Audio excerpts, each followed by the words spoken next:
ਅੱਜ ਦੀਆਂ ਖਬਰਾਂ ਵੱਲ ਚੱਲੀਏ ਤੇ ਟਰੰਪ ਐਡਮਿਨਿਸਟ੍ਰੇਸ਼ਨ ਸੁਪਰੀਮ ਕੋਰਟ ਕੋਲੋਂ ਇਹ ਮੰਗ ਰਿਹਾ ਵੀ ਜਿਹੜੀਆਂ ਮੇਲ ਇਨ ਵੋਟਿੰਗ ਹੈਗੀਆਂ ਆ ਉਹਦੇ ਉੱਤੇ ਡਿਸੀਜਨ ਉਹ ਆਪਣਾ ਮਿਡ ਟਰਮ ਦੀਆਂ ਜਿਹੜੀਆਂ ਨਵੰਬਰ ਦੀਆਂ ਇਲੈਕਸ਼ਨ ਆ ਉਹ ਤੋਂ ਪਹਿਲਾਂ ਪਹਿਲਾਂ ਦੇਣ।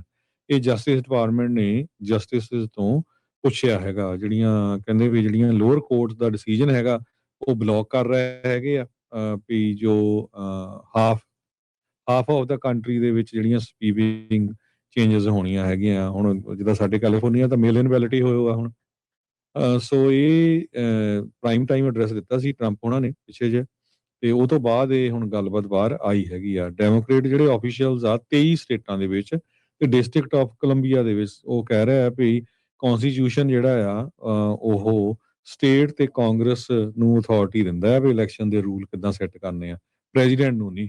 ਸੋ ਉਹਨਾਂ ਦੇ ਜਿਹੜੇ ਅਟਾਰਨੀ ਆ ਉਹਨਾਂ ਨੇ ਕਿਹਾ ਵੀ ਟਰੰਪ ਦਾ ਜਿਹੜਾ ਪ੍ਰਪੋਜ਼ਲ ਹੈਗਾ ਆ ਇਹ ਅਬਿਊਜ਼ ਐਂਡ ਕੁਡ ਕਾਜ਼ ਕੇਓਸ, ਤੇ ਇਹਦੇ ਨਾਲ ਵੀ ਕਾਫੀ ਹਫੜਾ ਦਫੜੀ ਜਿਹੜੀ ਇਹ ਮਚ ਸਕਦੀ ਹੈਗੀ ਆ। ਐਗਜ਼ੀਕਿਊਟਿਵ ਆਰਡਰ ਜਿਹੜਾ ਇਹਨਾਂ ਨੇ ਜਾਰੀ ਕੀਤਾ ਸੀ ਉਹਦੇ ਵਿੱਚ ਯੂਐਸ ਸਿਟੀਜ਼ਨਸ਼ਿਪ ਤੇ ਇਮੀਗ੍ਰੇਸ਼ਨ ਸਰਵਿਸਿਜ਼ ਤੇ commission of the social security administration ਉਹਨਾਂ ਨੇ ਇਹ ਕਿਹਾ ਸੀ ਵੀ ਜਿਹੜੇ ਸਟੇਟ ਆਫੀਸ਼ੀਅਲਸ ਆ ਉਹ ਫੈਡਰਲ ਸਿਟੀਜ਼ਨਸ਼ਿਪ ਲਿਸਟ ਤੇ ਪੂਰਾ ਜਿਹੜਾ ਆਪਣਾ ਉਹਨਾਂ ਦਾ ਐਲੀਜੀਬਲ ਵੋਟਰ ਡਾਟਾ ਹੈਗਾ ਉਹ ਭੇਜਣ।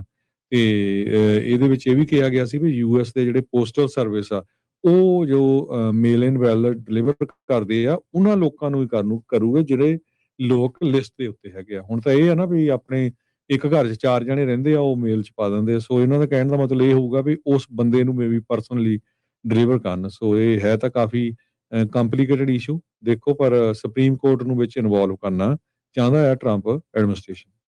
ਜੀ, ਸੋ ਇਹ ਕਾਫੀ ਚਿਰ ਤੋਂ ਐਗਜ਼ੈਕਟਿਵ ਆਰਡਰ ਤਾਂ ਆਲਰੇਡੀ ਟਰੰਪ ਹੁਣਾਂ ਨੇ ਸਾਈਨ ਕੀਤਾ ਸੀਗਾ, ਫਿਰ ਉਸ ਤੋਂ ਉਲਟ ਲਾਸੂਟ ਹੋਏ, ਜਿਹੜੀਆਂ ਕੁਝ ਅਦਾਲਤਾਂ ਨੇ ਇਹਨਾਂ ਦੇ ਐਗਜ਼ੈਕਟਿਵ ਆਰਡਰ ਤੇ ਰੋਕ ਲਈ, ਪਰ ਹੁਣ ਇਹਨਾਂ ਨੇ ਇਹ ਮੰਗ ਸੁਪਰੀਮ ਕੋਰਟ ਮੋਰੇ ਰੱਖੀ ਆ। ਸੋ ਦੇਖਦੇ ਹਾਂ ਵੀ ਫੈਸਲਾ ਕਦੋਂ ਲੈਂਦੇ ਆ। ਕੁਛ ਕੁ ਮੈਨੂੰ ਲੱਗਦਾ ਮਹੀਨੇ 2 ਮਹੀਨੇ ਦੀ ਬ੍ਰੇਕ ਆਉਂਦੀ ਹੁੰਦੀ ਹੈ ਸੁਪਰੀਮ ਕੋਰਟ ਦੀ ਟਰਮ ਦੇ ਵਿੱਚ।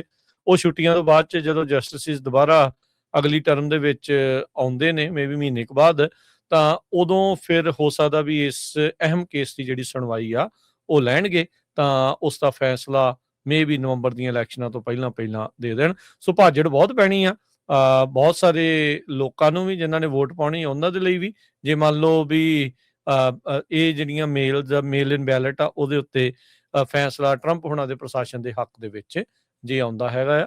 ਸੋ ਸਟੇ ਰੈਡੀ ਤੇ ਆਪਾਂ ਤੁਹਾਨੂੰ ਜਿਹੜਾ ਉਹ ਅਪਡੇਟ ਇਸ ਦੇ ਉੱਤੇ ਕਰਦੇ ਰਹਾਂਗੇ। ਅੱਜ ਦੀਆਂ ਖਬਰਾਂ ਵੱਲ ਚੱਲੀਏ ਤੇ ਟਰੰਪ ਐਡਮਿਨਿਸਟ੍ਰੇਸ਼ਨ ਸੁਪਰੀਮ ਕੋਰਟ ਕੋਲੋਂ ਇਹ ਮੰਗ ਰਿਹਾ ਵੀ ਜਿਹੜੀਆਂ ਮੇਲ ਇਨ ਵੋਟਿੰਗ ਹੈਗੀਆਂ ਆ ਉਹਦੇ ਉੱਤੇ ਡਿਸੀਜਨ ਉਹ ਆਪਣਾ ਮਿਡ ਟਰਮ ਦੀਆਂ ਜਿਹੜੀਆਂ ਨਵੰਬਰ ਦੀਆਂ ਇਲੈਕਸ਼ਨ ਆ ਉਹ ਤੋਂ ਪਹਿਲਾਂ ਪਹਿਲਾਂ ਦੇਣ। ਇਹ ਜਸਟਿਸ ਡਿਪਾਰਟਮੈਂਟ ਨੇ ਜਸਟਿਸ ਤੋਂ ਪੁੱਛਿਆ ਹੈਗਾ, ਜਿਹੜੀਆਂ ਕਹਿੰਦੇ ਵੀ ਜਿਹੜੀਆਂ ਲੋਅਰ ਕੋਰਟ ਦਾ ਡਿਸੀਜਨ ਹੈਗਾ ਉਹ ਬਲੌਕ ਕਰ ਰਹੇ ਹੈਗੇ ਆ ਵੀ ਜੋ half half of the country ਦੇ ਵਿੱਚ ਜਿਹੜੀਆਂ ਸਵੀਪਿੰਗ ਚੇਂਜਸ ਹੋਣੀਆਂ ਹੈਗੀਆਂ। ਹੁਣ ਜਿੱਦਾਂ ਸਾਡੇ ਕੈਲੀਫੋਰਨੀਆ ਤਾਂ ਮੇਲ ਇਨ ਬੈਲਟ ਹੀ ਹੋਇਆ ਹੁਣ। ਸੋ ਇਹ ਪ੍ਰਾਈਮ ਟਾਈਮ ਐਡਰੈਸ ਦਿੱਤਾ ਸੀ ਟਰੰਪ ਉਹਨਾਂ ਨੇ ਪਿੱਛੇ ਜਿਹੇ, ਤੇ ਉਹ ਤੋਂ ਬਾਅਦ ਇਹ ਹੁਣ ਗੱਲਬਾਤ ਬਾਹਰ ਆਈ ਹੈਗੀ ਆ। ਡੈਮੋਕ੍ਰੇਟ ਜਿਹੜੇ ਆਫੀਸ਼ੀਅਲਸ ਆ 23 ਸਟੇਟਾਂ ਦੇ ਵਿੱਚ ਤੇ ਡਿਸਟ੍ਰਿਕਟ ਆਫ ਕੋਲੰਬੀਆ ਦੇ ਵਿੱਚ ਉਹ ਕਹਿ ਰਿਹਾ ਹੈ ਵੀ ਕਨਸਟੀਟਿਊਸ਼ਨ ਜਿਹੜਾ ਆ ਉਹ ਸਟੇਟ ਤੇ ਕਾਂਗਰਸ ਨੂੰ ਅਥਾਰਟੀ ਦਿੰਦਾ ਹੈ ਵੀ ਇਲੈਕਸ਼ਨ ਦੇ ਰੂਲ ਕਿੱਦਾਂ ਸੈੱਟ ਕਰਨੇ ਆ, ਪ੍ਰੈਜ਼ੀਡੈਂਟ ਨੂੰ ਨਹੀਂ।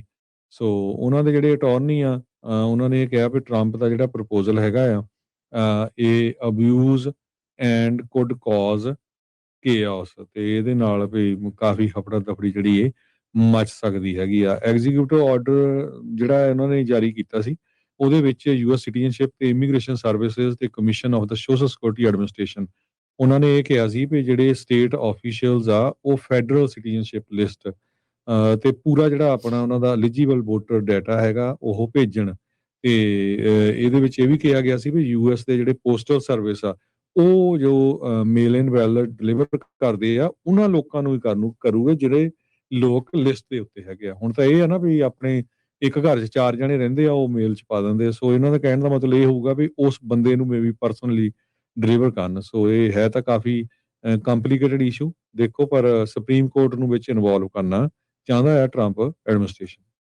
ਜੀ, ਸੋ ਇਹ ਕਾਫੀ ਚਿਰ ਤੋਂ ਐਗਜ਼ੈਕਟਿਵ ਆਰਡਰ ਤਾਂ ਆਲਰੇਡੀ ਟਰੰਪ ਹੁਣਾਂ ਨੇ ਸਾਈਨ ਕੀਤਾ ਸੀਗਾ, ਫਿਰ ਉਸ ਤੋਂ ਉਲਟ ਲਾਸੂਟ ਹੋਏ, ਜਿਹੜੀਆਂ ਕੁਝ ਅਦਾਲਤਾਂ ਨੇ ਇਹਨਾਂ ਦੇ ਐਗਜ਼ੈਕਟਿਵ ਆਰਡਰ ਤੇ ਰੋਕ ਲਈ, ਪਰ ਹੁਣ ਇਹਨਾਂ ਨੇ ਇਹ ਮੰਗ ਸੁਪਰੀਮ ਕੋਰਟ ਮੂਹਰੇ ਰੱਖੀ ਆ। ਸੋ ਦੇਖਦੇ ਹਾਂ ਵੀ ਫੈਸਲਾ ਕਦੋਂ ਕੁ ਲੈਂਦੇ ਆ। ਕੁਛ ਕੁ ਮੈਨੂੰ ਲੱਗਦਾ ਮਹੀਨੇ 2 ਮਹੀਨੇ ਦੀ ਬ੍ਰੇਕ ਆਉਂਦੀ ਹੁੰਦੀ ਹੈ ਸੁਪਰੀਮ ਕੋਰਟ ਦੀ ਟਰਮ ਦੇ ਵਿੱਚ। ਉਹ ਛੁੱਟੀਆਂ ਤੋਂ ਬਾਅਦ 'ਚ ਜਦੋਂ ਜਸਟਿਸਿਸ ਦੁਬਾਰਾ ਅਗਲੀ ਟਰਮ ਦੇ ਵਿੱਚ ਆਉਂਦੇ ਨੇ ਮੇਬੀ ਮਹੀਨੇ ਕੁ ਬਾਅਦ, ਤਾਂ ਉਦੋਂ ਫਿਰ ਹੋ ਸਕਦਾ ਵੀ ਇਸ ਅਹਿਮ ਕੇਸ ਦੀ ਜਿਹੜੀ ਸੁਣਵਾਈ ਆ ਉਹ ਲੈਣਗੇ, ਤਾਂ ਉਸ ਦਾ ਫੈਸਲਾ ਮੇਬੀ ਨਵੰਬਰ ਦੀਆਂ ਇਲੈਕਸ਼ਨਾਂ ਤੋਂ ਪਹਿਲਾਂ ਪਹਿਲਾਂ ਦੇ ਦੇਣ। ਸੋ ਭਾਜੜ ਬਹੁਤ ਪੈਣੀ ਆ ਬਹੁਤ ਸਾਰੇ ਲੋਕਾਂ ਨੂੰ ਵੀ ਜਿਨ੍ਹਾਂ ਨੇ ਵੋਟ ਪਾਉਣੀ ਉਹਨਾਂ ਦੇ ਲਈ ਵੀ, ਜੇ ਮੰਨ ਲਓ ਵੀ ਇਹ ਜਿਹੜੀਆਂ ਮੇਲ ਇਨ ਬੈਲਟ ਆ ਉਹਦੇ ਉੱਤੇ ਫੈਸਲਾ ਟਰੰਪ ਹੋਣਾ ਦੇ ਪ੍ਰਸ਼ਾਸਨ ਦੇ ਹੱਕ ਦੇ ਵਿੱਚ ਜੇ ਆਉਂਦਾ ਹੈਗਾ ਆ। ਸੋ ਸਟੇ ਰੈਡੀ ਤੇ ਆਪਾਂ ਤੁਹਾਨੂੰ ਜਿਹੜਾ ਉਹ ਅਪਡੇਟ ਇਸ ਦੇ ਉੱਤੇ ਕਰਦੇ ਰਹਾਂਗੇ।